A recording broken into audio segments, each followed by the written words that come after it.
रहा है, आप सभी लोग अपने बात सुन रहे जी रिकॉर्डिंग चालू है। माइक किधर है, माइक किधर है, माइक किधर है? हैं। हाँ दीजिए सर जी अपनी नोटबुक। तो रिव्यू का लास्ट दिन है और आज सब हो जाएगा तो फिर हम चले जाएंगे ऑब्जर्वर के तौर पे जो है वो चले जाएंगे और फिर आ जाएंगे आपको जो रेगुलर सेंटर चार्ज है। तो कुछ चीजें जो मैं देखा मैं आपसे बताना चाहूंगा। ठीक है, ये मॉडल वाली नोटबुक है ना? ठीक है, तो कुछ चीजें मैं जो आपसे कहना चाहूंगा तो बेसिकली हमारे लर्नर गोपाल जी बताएंगे पहला पॉइंट क्या था? पहला था डायरेक्शनल ओरिएंटेशन। डायरेक्शनल ओरिएंटेशन, इसका थोड़ा सा मतलब भी देख लीजिएगा। क्यों करते भैया? ठीक है, बेसिकली इसका मतलब ये है कि जो आपकी दिशा है किधर है।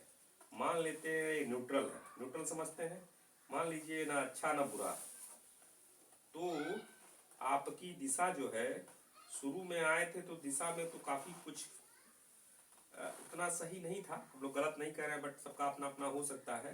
तो अगर आपकी दिशा सही नहीं होगी, इसको हटा ही देते हैं न्यूट्रल और ये सब, सिंपली ऐसे बात करते हैं अगर आपकी दिशा सही नहीं होगी, मान लीजिए आप किसी से लड़ाई कर रहे हैं तो कितना भी मेहनत करेंगे तो लड़ाई में एक्सपर्ट बनेंगे और लड़ाई में एक्सपर्ट बनेंगे तो फौज में तो नहीं जाएंगे। लड़ाई एक्सपर्ट हो फौज में जाके लड़ाई करेंगे तो अलग परमवीर चक्र या फिर कुछ ऐसा मिल जाएगा। बाहर अगर गुंडाई करेंगे तो पुलिस पकड़ के ले जाएगी, नौकरी वोकरी से बाहर हो जाएंगे। चोरी करेंगे, गुंडागर्दी करेंगे तो ये आपको जितना इसमें मेहनत करेंगे ये नकारात्मक ही ले जाएगा। फौज में चले गए, जितना मेहनत करेंगे ऊपर जाएंगे। तो बेसिकली यही डायरेक्शन को हम लोगों को ऊपर की तरफ कर देना है। तो अगर डायरेक्शन ऊपर की तरफ हो जाएगा तो फिर आप जितना मेहनत करेंगे उतना फल आपका मिलेगा। तो पहला सबसे बड़ा हम लोगों का फोकस होता है डायरेक्शनल ओरिएंटेशन। और डायरेक्शनल ओरिएंटेशन का सबसे बड़ा कहाँ किया जाता है? आपके माइंड के अंदर। तो जो माइंडसेट पे काम किया गया है वो मेन इससे रिलेटेड है। तो इसमें दिशा तो आपकी दिख रही है, ठीक है, ठीक है। दिशा में अब दिशा जो है आपका डायरेक्शन नीचे और नौ के ऊपर की तरफ है। तो सूनर और लेटर अगर लगे रहेंगे तो आज नहीं कल शायद अपना आप लक्ष्य प्राप्त कर ले। तो ये ठीक है, ठीक है जी। अब डायरेक्शन में ग्रोथ हो रहा है बट इसको और अच्छा आप कर सकते हैं। जैसे हर मोमेंट पे कहीं कहीं थोड़ा, जैसे ये लाइन मैंने स्ट्रेट लाइन खींची है बट रियल में स्ट्रेट लाइन नहीं है, ये ऐसे ऐसे है, जिग जैग, समझ रहे हैं? कभी नीचे आ रही है, कभी ऊपर आ रही है, कभी नीचे आ रही है, कभी ऊपर आ रही है। तो कैसे मालूम चलेगा नीचे कब ऊपर कब है?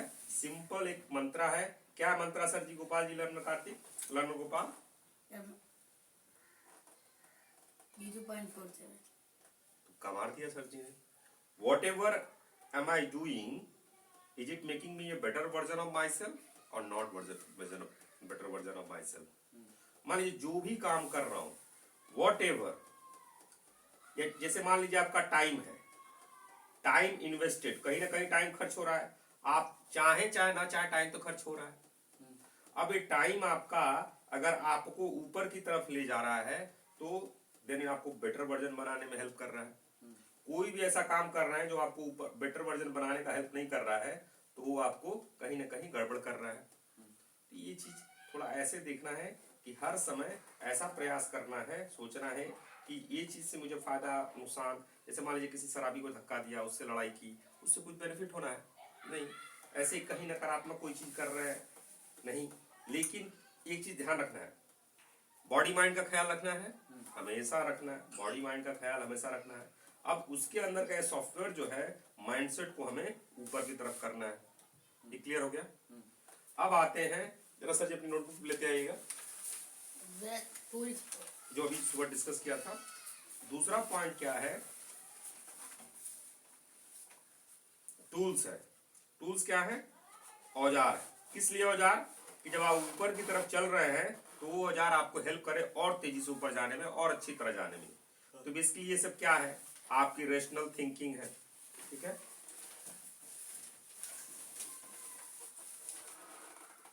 आपकी क्या है? ये रैशनल थिंकिंग है।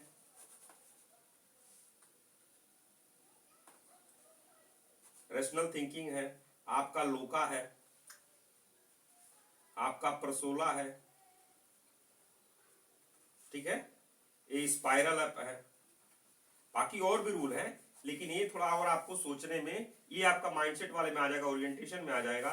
ये दोनों जो है आपको हमेशा, ये सब औजार है जो आपको मदद करेंगे, तो इसको शार्प करना है। ये भी बेसिकली क्या होगा, प्रैक्टिस से ही आएगा।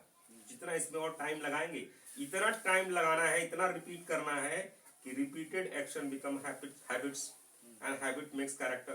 तो इस चीज को इतनी बार रिपीट करो कि लोका आपका बाय डिफॉल्ट हो जाए, पता ही नहीं चलेगा लेकिन हर समय लोका लग रहा है। Logical thinking, analytical thinking, critical thinking, analysis हर समय हो रहा है, पता भी नहीं, इतनी प्रैक्टिस हो चुकी है। ऐसे ही प्रसोला, कोई भी प्रॉब्लम है, सॉल्यूशन, प्रॉब्लम सॉल्यूशन, एक्शन। ऐसे ही जिंदगी में कोई भी सिचुएशन आई, चैलेंजेज आए, तो दुखी नहीं हो रहा है, उससे लड़के और अच्छा करेंगे। सबसे बढ़िया इसका एग्जांपल विवेकानंद जी का है कि नरक में भी रहेंगे, वहां भी जिंदगी अपनी अच्छी बना लेंगे अपने कर्मों से। नरक में आ जाएंगे तो अरे हमारे साथ बहुत धोखा हुआ, बहुत दिक्कत हुई, रोना नहीं है, अपना स्पाइरल बना लेंगे। ठीक है, ये माइंडसेट वाले में जाएगा। ये आपका टूल्स, ऐसे रेशनल थिंकिंग, एक्सेल सीट है, कंप्यूटर है, ये सारे टूल्स हैं। ठीक है, तीसरा क्या है, एकेडमिक्स। और इसमें एक और जोड़ दीजिए, एग्जीक्यूशन स्किल। एकेडमिक्स क्या है, आपकी जो नॉलेज, जो भी प्रोफेशन, मान लीजिए वीके स्कूल ऑफ लीडरशिप, जो भी बनना चाहते हैं आप, डॉक्टर बनना चाहते हैं, इंजीनियर बनना चाहते हैं, आप क्या कहते हैं चार्टर्ड अकाउंटेंट बनना चाहते हैं, आप कंपनी सेक्रेटरीट बनना चाहते हैं, आप आर्किटेक्चर बनना चाहते हैं, आप लॉयर बनना चाहते हैं। और सर जी क्या होता है प्रोफेशनल, बताइए सर जी, लोग देखिएगा, आप लोग चेक कर लीजिएगा। इंजीनियर होता है। जो भी बनना चाहते हैं, इसके लिए आपको ये जो रिकमेंड करते हैं एकेडमिक्स में आपको बढ़िया करना ही पड़ेगा। और वीके स्कूल ऑफ एंटरप्रेन्योरशिप का क्या हो गया, इसमें भी शुरू का ये सब चीज इंपॉर्टेंट है, फर्स्ट सेकंड तो दोनों के लिए इंपॉर्टेंट है। इसमें एकेडमिक्स से ज्यादा इंपॉर्टेंट आपका एजुकेशन स्किल है। जैसे इसमें क्या होगा, अगर डॉक्टर बनने के लिए 10 सब्जेक्ट है तो 10 सब्जेक्ट पढ़ना ही पढ़ना है, चाहे अच्छा लगे चाहे ना अच्छा लगे। क्यों, जिस कंट्री में डॉक्टर बनना चाहते हैं उस कंट्री का जो रूल्स एंड रेगुलेशन है उसके हिसाब से आपको एग्जाम पास करना है, चाहे सब्जेक्ट पसंद हो या ना हो। एग्जीक्यूशन में क्या है कि आपको चीजों को करना आना चाहिए, एक हैबिट होनी चाहिए कि चीजें इसमें जो वहां का रूल कहेगा उसके हिसाब से करना है। इसमें खुद से आपको करके उसको एक्चुअलाइज करना है। और जो है, हाँ, जिस फील्ड में काम कर रहे हैं उसकी पूरी नॉलेज होनी चाहिए। इसमें थोड़ा फ्रीडम ज्यादा है, इसमें सिक्योरिटी भी ज्यादा है। दोनों का अपना अपना, लोगों का अपना अपना कैरेक्टर, कुछ किसी को ये पसंद आएगा, किसी को ये पसंद आएगा। तो आपको देखना है कि आपको कौन पसंद है। दोनों का बाय प्रोडक्ट मनी है। इसमें भी सैलरी मिल सकती है, नौकरी मिल सकती है, अच्छा हो सकता है, इसमें अपना ज्यादा कर सकते हैं, जो भी कर सकते हैं, दोनों में कुछ ना कुछ मिलेगा ही। ठीक है, तो अब क्या है, हम लोग ज्यादा फोकस करते हैं शुरू में पहला, क्योंकि पहला अगर सही नहीं है तो आप कितना भी मेहनत कर लो कुछ हो ही नहीं करेगा। तो इसलिए डायरेक्शनल ओरिएंटेशन पे मेहनत करना है, फिर टूल्स पे मेहनत करना है, और फिर जो है अगर प्रोफेशनल बनना है तो उसके हिसाब से कॉम्पिटिटिव एग्जाम की तैयारी करनी है। और अगर एक इसमें जाना है बीकेएसओई में, तो फिर क्या एजुकेशन स्किल पे ज्यादा काम करना है। मतलब इसमें प्रोजेक्ट्स बहुत इंपॉर्टेंट है और इसमें एकेडमिक्स बहुत इंपॉर्टेंट है। ठीक है, ये हो गया, ये मैंने आपको बता दिया वीडियो में। यहाँ तो ठीक लग रहा है, लेकिन इसमें और मेहनत है। मेहनत इसमें भी जरूरी है। उसके बाद ऐसे धीरे धीरे दिशा सही दिख रही है, बट उसमें थोड़ा मेहनत करना है, एफिशिएंसी बढ़ानी है चीजों को। उस पर एक क्लास ले लेंगे, क्लियर हो जाएगा। ठीक है, चलिए इसी में एक मौका अच्छा है, इसको एक्सप्लेन कर देते हैं। हमारे गोपाल जी ने कल कहा था, जो फेलोशिप वाला हम लोग बात कर रहे हैं, ठीक है, 3000 पर मंथ का है।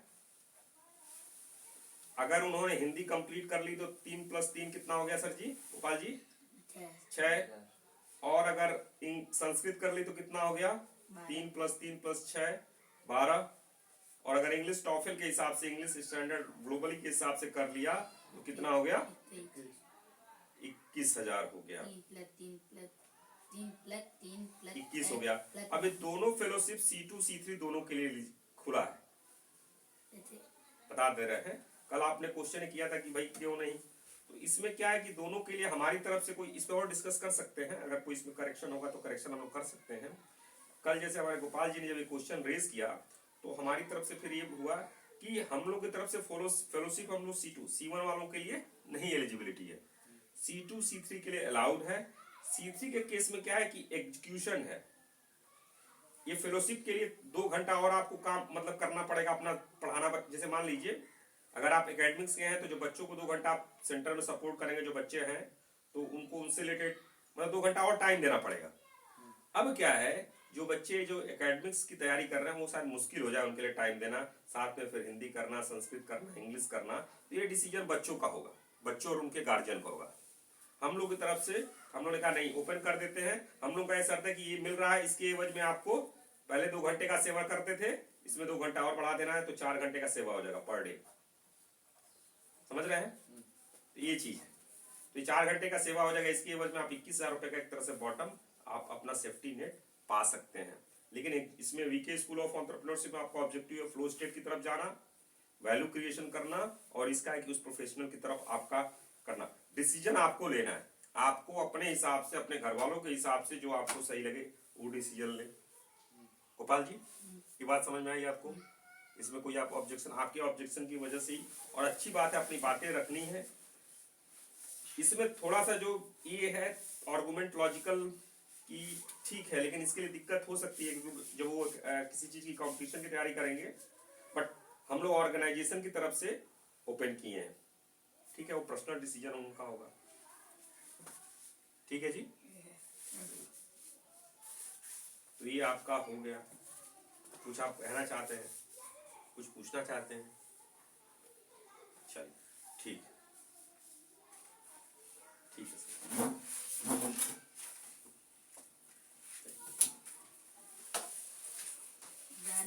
अब आप दोनों लोग क्या करेंगे, दीदी को समझाएंगे, ठीक है, और उसके बाद तीनों लोग बैठेंगे, एक जीडी कर लिया जाएगा इस पे। क्या क्या? डायरेक्शनल ओरिएंटेशन, दूसरा क्या है टूल्स, और तीसरा क्या है academics and execution. Academics and execution, ठीक है। चलिए बंद कर सकते हैं।